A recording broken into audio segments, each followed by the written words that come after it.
Hi, this is Greg Anderson, and this is the Living in Carver County podcast. It's an insider's conversation with the people who make Carver County the best place to live, work, and raise a family. My guest today is Public Works Director and Carver County Highway Engineer Lyndon Robjent. Lyndon, thank you for agreeing to be on again. I know we talked a few years ago, and it's great to see you back. Yeah, it's good to see you too. Thank you. All right. So, sorry, I've got five things happening at one time. There, there's an old joke in Minnesota that we only have two seasons, winter and road construction. And this year, for people driving Highway 5 every day, it's going to feel like both of them are happening at the same time, I think. So before we get too far into the details, if you could just set the scene for us, what's kind of happening right now and, and why now? Yeah, well, first let's talk about winter for a second, if I could. I know we got hammered really hard on the big storm, last week, and there was quite a few frustrated people about the quality of the roads, after that storm. So, first of all, I have to say we have a really good crew that, works day and night to clear our snow and ice. But sometimes those storms are pretty challenging when you get 10 inches of snow and it's wet and heavy, and the road temperatures are at a certain place. It sticks really quickly to the road, Hmm. and then you don't get sunshine. Now we got beautiful sun, the days are back. Um, it doesn't work to melt the snow and ice. So, we did the best we could, but I know there was some really challenging areas, particularly in the Chanhassen area. So, not ideal, but I apologize for that. But our guys were very diligent in their work, and they tried their best, but it wasn't a good one. So once in a while, those big storms really hit us. But at the same time, with spring coming, people have already seen on Highway 5, which is our mega project for the next 2 years in our community, is starting to happen. We've gone through the planning stages, and we've got a contractor on board, CS McCross, and they're big construction company out of Maple Grove. There, if you drive 494 Beltway there at the strip in Bloomington, that big project that's going on, they're the contractor that's doing that. So that job is kind of completing itself. So they're moving over to us, and helping us out for a couple of years, and then the next phase of 494 is going to happen in a couple of years, and they've probably got a good chance of winning that one too. So the timing was right for them to bid on our job. So luckily we have a very respected, well-known company that's going to do the work. But as people have probably seen already, the first phase is, you have to bring down trees on the corridor. And the reason why that might be a little early, it's like, why are you taking trees down in the winter, when you're not doing any actual road work yet? Because you can't do road work when the ground's still frozen, obviously. You do the best you can. But the reason for that is that we have a small window to clear the trees because the long-eared northern bat, I think it's called, there's an endangered species, and you can only clear the trees down in a certain period. You have to be done basically by mid-April with tree clearing. So there's a small window there, where they're not yet roosting in the trees. So that determines the timing of tree clearing on our project. So, there's a lot of federal endangered species out there. We'll probably talk about it more later, but the rusty patch bumblebee is a big one, is another one that's on our project. And that's kind of a fascinating story on this one. We're doing a restoration plan for that little critter too, with the Arboretum's help. So anyway, we're also, people are probably seeing utility crews out there. You got all these underground utilities that are in the way of the new construction have to get moved. So there's a lot of activity on that too, where the utility company is trying to get out of the way before the big road construction crews come in. But the major activity will obviously start spring, summer on the road work, and there's some, significant closures that are going to happen in the transportation network coming up soon here. So it's a really big deal for the community because it's going to be pretty disruptive to people's travel.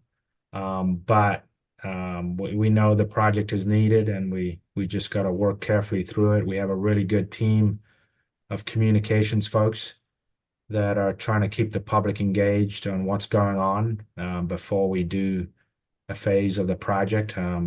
If you're familiar with Victoria, so there's several projects going on around the Arboretum area, we call it. The one by the Dairy Queen in Victoria on the west side of town. We're building a roundabout there at 5 and County Road 11, and that will be closing. Highway 5 will be closing early April to get that roundabout constructed. So it's I've I think got it's some eight. questions about that as we Okay, get going. so Hopefully yeah, we can dig all into that right. a little bit more. So So yeah, thank you. it's going to be a big deal. I didn't know about the bats. I thought that it was just, getting an early start and the ground is frozen. It's easier to get equipment in and out rather than when the frost is coming out and, just Yeah, getting equipment. And I didn't have any idea about the endangered species thing. I thought that's fascinating. Um, yeah. so this project's been in the planning pipeline for a long time. Can you walk us through how a project like this goes from we need to do something about Highway 5 to the actual breaking ground, and how long has this specific corridor been on the county's radar? Yeah, I would have to say going back, we decided, the county board decided, in 2017 that we need to take a, future look at all of our transportation systems in the county. So if you remember, back in 2013, the legislature allowed counties to enact a local option sales tax for transportation. Says, that's a podcast in itself, how funding works, but it was a way to put more funding into, transportation projects in your community that you otherwise wouldn't be able to afford. So we did a whole look at the whole county and determined which were the most important projects that needed to be fixed. And, no surprise, Highway 5 was one of them. Highway 5 is a state road. It's not a county highway, but it's obviously one of the key arterials in our community. Major backups, the congestion on the road is quite high, mile long at times. Bad crash rates. Just there's too many vehicles on the road for that to happen. So we did a study on the area, and we said we can't just look at this roadway. Let's look at all the roads in that area and see what needs to be done. 82nd Street, which is our in the whole plan too, because that was a quiet gravel road with beautiful road, but it's always been in a future county highway, and we knew that in order to get Highway 5 built, we needed some reliever routes. We've been planning on this since 2021, and we did a 2-year study just to figure out what the right solutions were. Come up with an implementation strategy, which was several projects. I mean, over a dozen projects in the next 20 years we identified that needed to happen in this area. We're talking 170 million, $200 million worth of work in with all these systems. But what we realized too was that, especially with 5, is if you build a small piece of 5 and then you come back and a year later and you do another one, it's pretty disruptive. So we decided early on, let's pick a project, go after some grant funding, but keep developing the whole plan. So we decided as the county, let's try to design the road, and then, as we get more funding, we will grow, we'll enhance the project. So it started out as a small intersection project at Rolling Acres Mhm. Road and Highway 5, which is a particularly bad congested intersection. So we got a grant from the Met Council for that. And that set the stage for the timing, so this is all based on that planning implementation plan. And then, things just started spiraling. We kept going after more grants. We went to the state legislature to get money.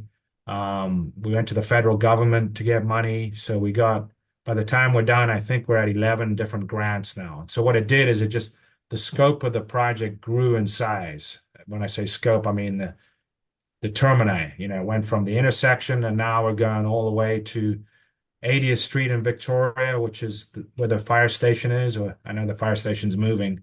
There's a commercial street there. We're building a roundabout there. So that's the west end. And then all the way through to Century Boulevard, which is the next intersection east of 41. So the project grew substantially. And then we're also repairing Road and Acres Road, Bavaria Road, north-south, as well as 41. So the project, grew to where it is today, but mostly because we were able to continue to get funding. And so that was the strategy we decided to do. But it was not easy because once you get one federal grant, it comes with a timeline. You have to spend the money or you return Use it it. or lose it. So that set the time frame to get an award in 2025, get a construction award done in 2025. So we did a ton of work in the design phase in 2 years, which traditionally would take 4 to 5 years, because with federal funds, there's a lot of regulation, there's a lot of environmental studies you have to go through. I mentioned the endangered species, all kinds of things that you're required to do when you get federal funds. So we constricted the design into a 2-year window, which would traditionally have taken 5 or 6. So quite an undertaking. We probably had it's probably the biggest design project we've ever done. I think at one phase we had 200 people working on it.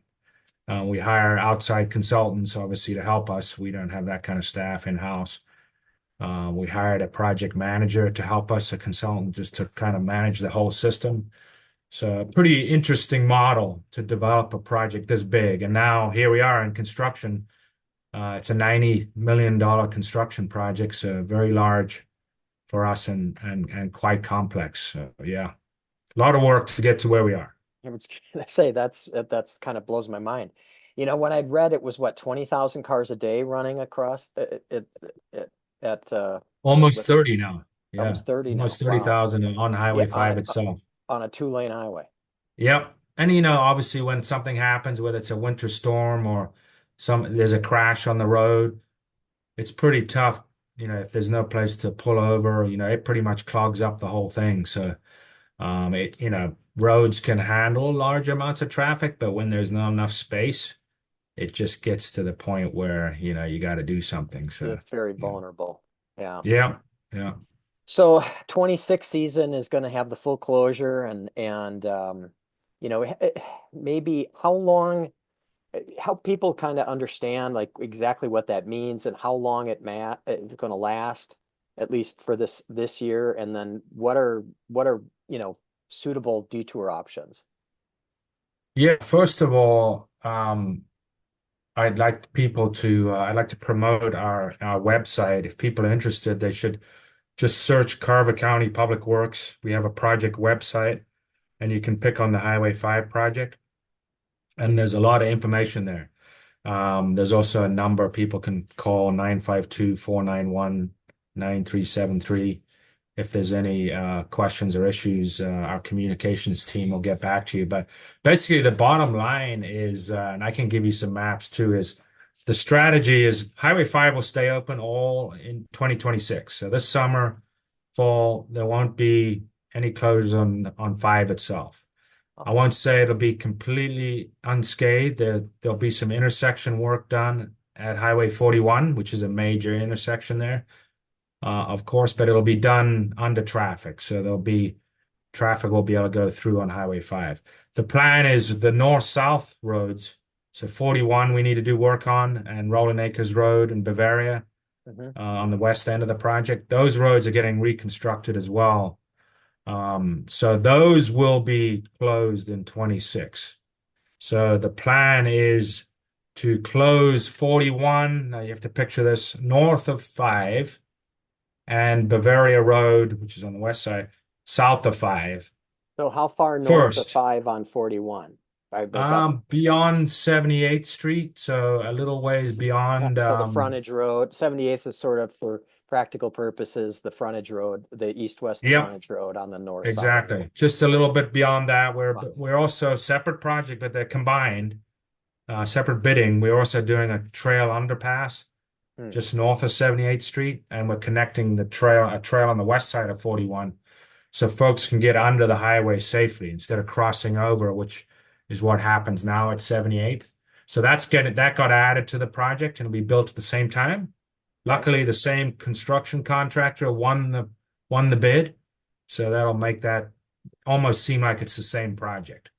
But the work on the highway itself, we need to do some widening there. That'll happen in the first stage of the project, and as will Bavaria Road between 5 and 82nd Street. Both Okay. of those, so it's kind of a legged approach.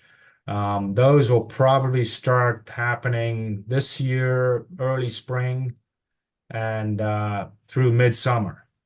So then we flip those. We do work on the south side of 41 and on the north side, then Rolling Acres Road on the north side, which is, if you're familiar with Rolling Acres Road, it connects Highway 7 to Highway 5. So Right. it's a very popular cut through. If you're going east-west, a lot of people use that to get to Highway 7 or between 7 and 5 if people are traveling the 212.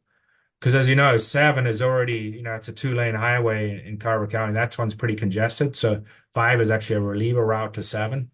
So that'll be a significant impact for the not only the folks that live on Rolling Acres. I mean, there'll be access for them throughout, but that road will be closed starting probably in July. Now we've gone back to that Dairy Queen roundabout I mentioned. I call it Dairy Queen, although that Yep. Dairy Queen's Yeah. closed. That roundabout has to get built before we close Rolling Acres Road. Otherwise, you Okay. can imagine if we close that side of town and Rolling Acres at the same time, it would not work. So we're trying to get that built in July, mid-July. That should be done. Then Rolling Acres Road gets closed for the rest of the summer.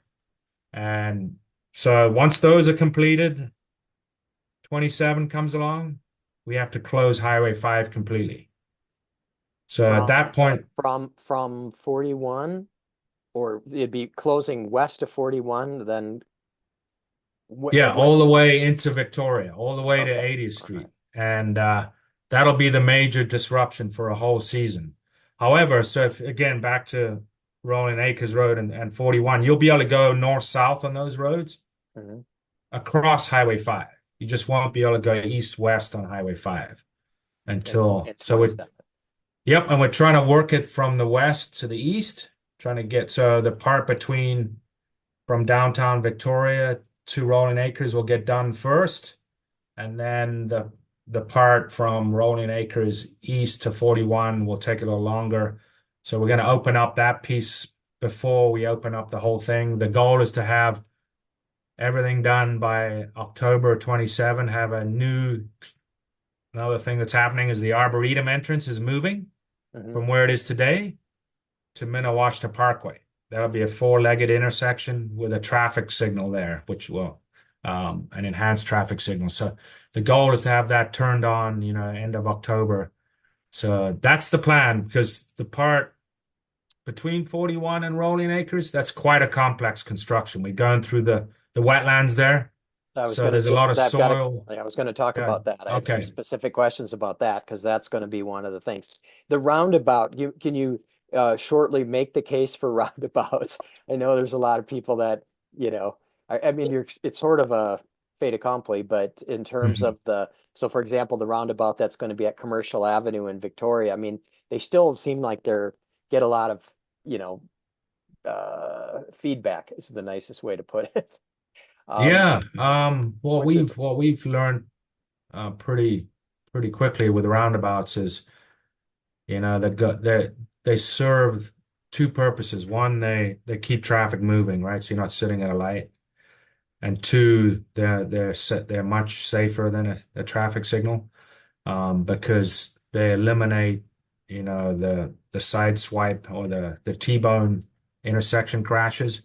I mean, obviously sometimes there's property damage or fender benders in the roundabout, but because people are going 15 miles an hour and they're not serious, so they eliminate serious crashes. So they cost more to put in, but you're not maintaining a traffic light either forever. So we do a lot of them in the county. I think last year we had 11 under construction or in a phase of construction in 1 year. It So, felt like half of those are on County Road 10. yep, we did four alone on Angler there, including a large one at 41 there, which Right. to that's a kind of a special one we got the design from Europe. Actually, my assistant Darren Milkey did some research. So that's a spiraling roundabout, so it can push more cars through it because once you're in the roundabout, it kind of keeps you in the correct lane, and it allows you to go a little quicker through the roundabout, so it increases the flow. So that's kind of a new innovative approach, and that's one of the first ones of its kind in the state is that one there. So yeah, Is so that there'll be the one. same one that you're gonna do something like that in Victoria then? We kind of design them all that way now, but Oh, not okay. those are particularly important when you have multi lanes, the bigger ones, Sure. which of course commercial will be a large roundabout because Highway 5 is a 4-lane road, of course. So there'll be one anchoring there, and what the other thing they do is they kind of set the stage as you're coming into town. So you'll have the one at 11 on the west side of town, but by the old Dairy Queen, Yep. and you have one at commercial, and then everything in between is a much slower speed road. So it kind of brings you into town, if you know what I mean. The Yeah. same things kind of occurs in Waconia as well. So there's a lot of benefits to them. I think they're safe, they're efficient, and they kind of set the stage for you're coming into a community. So you go from a higher speed road to a lower speed area. Okay.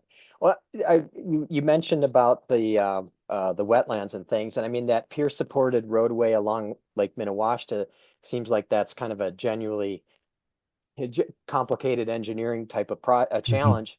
When you're doing a 4-lane road through wetlands, how do you do that without destroying what makes the wetlands and all the preservation requirements that go along with that? I mean, just maybe walk through some of the uh, calculations and Yeah, you considerations can't when really doing this. avoid the wetland impact. Um, Obviously, you can only impact what is absolutely needed. So there will be, I don't remember how many, couple of acres of impact to that wetland. So we were pretty careful to limit the footprint to the minimum we could. Hmm. But, long story short, if you impact a wetland, you have to mitigate it at a 2-to-1 ratio. So you replace wetlands at 2-to-1. So the idea is that you're actually enhancing the wetland system in the state. So we are doing that not on site. Ideally they want you to expand it on site if you can. But a lot of times you buy it from a wetland bank, which might be a really high quality wetland somewhere else in the county that gets renovated. So that's happening. The issue with that one though is because of the foundation soils are really poor there. You consider it's a lake, so there's a lot of muck material. We call it more peaty material underneath. We have to stabilize the platform for the road. So where the existing road is right now will kind of stay because that's been there forever and it's settled over time, so it's pretty Hmm. stable. But all the widening will occur to the south side. And that's where we're doing this column supported embankment. You Okay. basically drill holes every 6 foot on a grid, and you go down as far as bearing will let you up to hopefully to the bottom of where the poor soils are, the Right. compressible soils. To the bedrock below the. Yeah, if there's bedrock or to a point where there's more stable soils that can actually, the friction is enough to hold. And Mhm. then you fill it with sand or rock, so to basically, you're not necessarily drilling piles down there, which is a traditional bridge approach where you drill steel piles down to bedrock. Right. This is more, you're drilling a hole and you're filling it with rock, and then you put a load transfer platform on top. So it's like a 6 foot grid with a geogrid platform on top, and that's a stable platform, and then you build a road on top of it. So So almost like we a hired a really so like little columns, and then there's almost like a bridge that you're building on top exactly. of. Gotcha. Yep, Okay. yep. So, but that's very complex. It takes quite a while to do it, but we found we went through many options. Our original plan was to build a huge bridge, 1,500 feet long, over the wetlands there. But that didn't obviously with cost that would have added 10 at least 10 million to the project. And it was pretty problematic with that. There's one residence that has an island property there. I That would thought have about it. been I drove by and I was thinking about him, thinking this is going to yeah. be a tough 2 years. Yeah, so but with a bridge that would have been virtually impossible to, get him access. So but so I think we came to a good For solution. 10 million bucks, you could have just bought his house. Yeah, well, But he didn't want to be bought, obviously. no, I know. I know. All right. Okay. Well, that's going to be an amazing engineering feat. So, Yeah. so it'll be kind of veering to the north, in that section, and then, so will the road pretty much maintain the same kind of? Will it be a little swervy, or will it kind of maintain its sort of original corridor? Yeah, Um, pretty much so. Yeah, if you're going westbound um into Victoria, you'll basically be driving on the exist where the road is today. If you're okay, going eastbound, it'll all be new on the south side. That's where the widening will happen for the most part. gotcha. So then there'll be about, a median in between the two. So you'll have two lanes going westbound and two lanes going eastbound, a median in between. And that's kind of the transition point to this column supported embankment area. So yeah. So talk a little bit about that. You mentioned before about the little it's an underpass. I understand the trail underpass at 78th. Yep. We're Okay, so doing, where does that go to then? I mean, so on the west side, how does that tie in with the trails? Because right now the trails are on the south side along what would be the north side of the Arb. So how does that connect? Does it go back underneath 5 as well then, or? yeah, I'll have to give you a map so you can see the whole system. So, we built the trail through the Arboretum a few years Mhm. ago. Yep, on And the then north there's side there. yeah, that was an $8 million project, believe it or not. On All the right, so south side of five. it's outside of 5, but on the north Yeah. side of the Arb. So it runs along the highway. Yes. Yes. So Yes. and then And there's then the that underpass at connects. Lifetime, Yep. right? Okay. No, okay, exactly. So that goes underneath 41 with that big underpass. We're doing another one north south Okay. underneath five on the I east got of you. Okay. 41. That makes more And sense to me. Okay. yep, and then that trail connects all the way up to the park, all the way up to Lake Minnewashta Regional Park. But when you get to 78, there's quite a popular east route across the highway. Hmm. So that's the issue is how do you get people east-west? So now there'll be another underpass that'll take ped Gotcha. bike from the Gotcha. So it'll east come side of, across yeah, and you'll be exactly. able to come south. All right. Now that makes some more sense. But we're Because I building was thinking multiple of these. We're building underpass. I think total, I think we have we have six, maybe it's five underpasses and one overpass on this project for ped bike.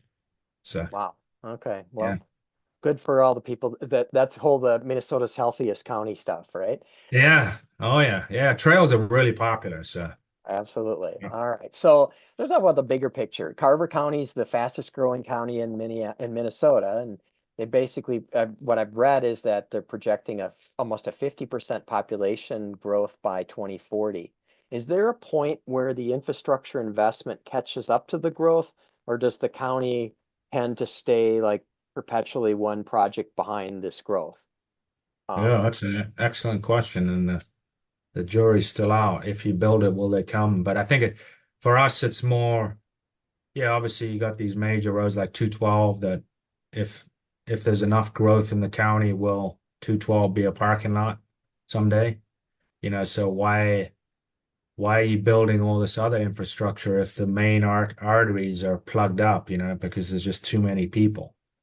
Um, so we don't tend to do these big projects based on mobility or congestion alone. It usually becomes a safety strategy more than anything. So almost all projects we do it because we want to improve vehicle and ped bike safety.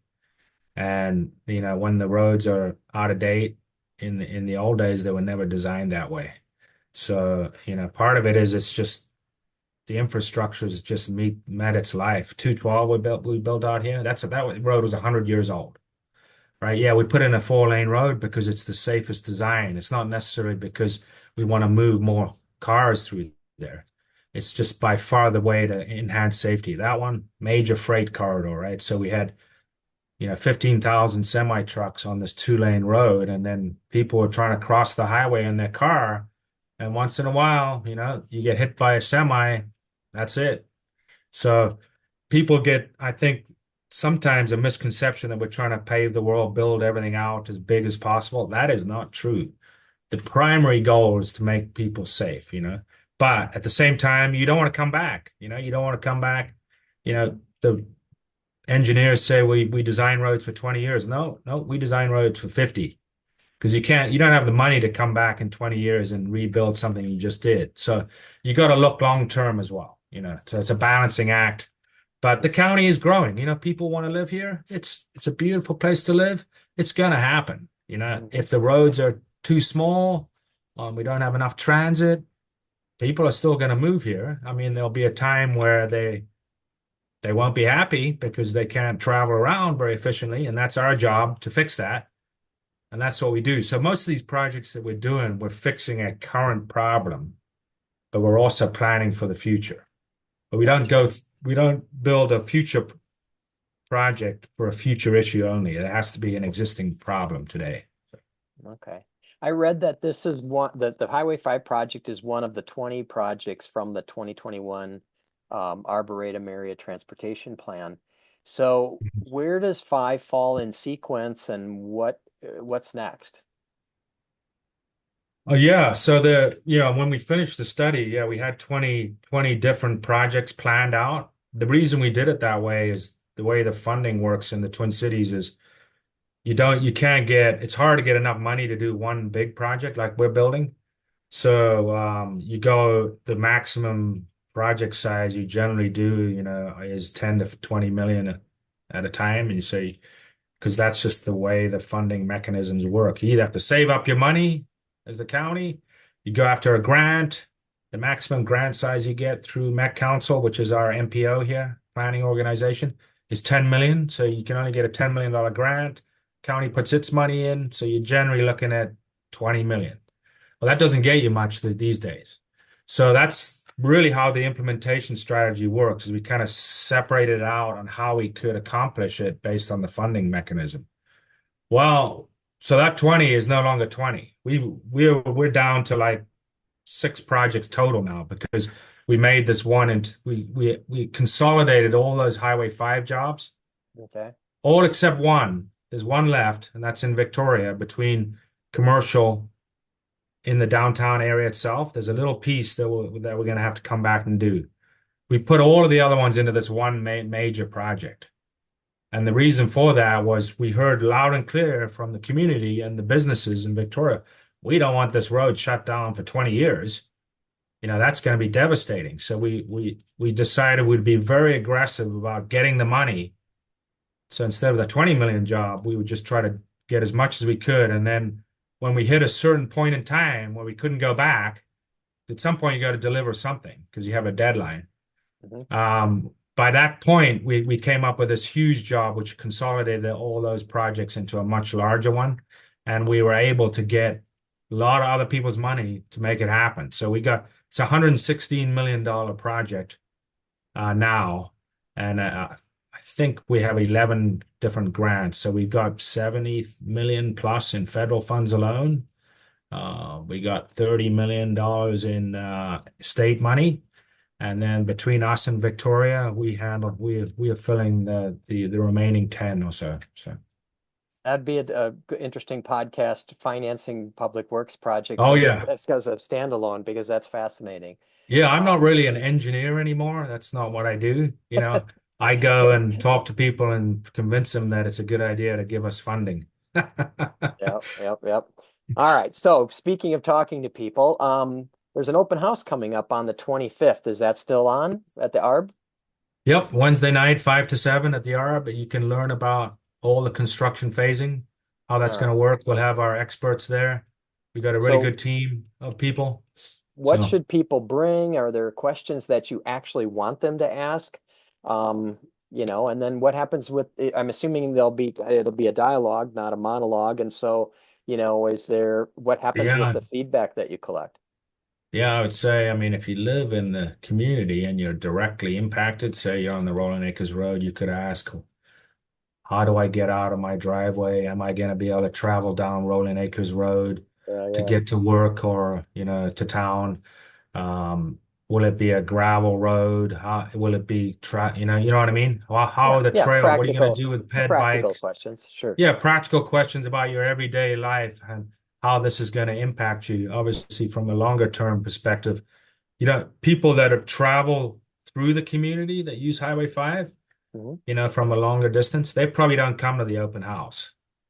So that one we have to do more marketing, Facebook outreach. We use an email system that gets people through Gov delivery system, so you can sign up for updates, and that'll give you much more outreach on the big picture closing. But what'll happen is, as you know, when something actually occurs in the field and that road's closed, people will know about it. All of a sudden And they notice. oh yeah, When did and this happen? exactly. So if they can come to the open house, maybe you'll know a little bit ahead of time. So you got a wedding planned or you got an event planned this summer. You should be able to get pretty specific information that hopefully will allow you to do a little bit of planning for your summer or the next 2 summers if you're in the area. And but other than that, of course, weather is huge. If we get a nice dry summer, we can get things done really fast. But so we try to plan out these dates, Right, right. based on how much work you can accomplish in a given period. But obviously, if the weather, that trumps everything. If we get a, What do you build in as a margin for weather? I mean, is it like a 10% time thing? I mean, obviously they're handicapping yeah, it, and I'm assuming these contracts have some kind of performance metrics and things. So just hmm generally speaking, how do you handicap that? yeah. Generally, the engineers will come up with a project schedule based on actual how much can the contractor accomplish in a given workday. Hmm. So they'll come up with some working days to figure out how long it'll take.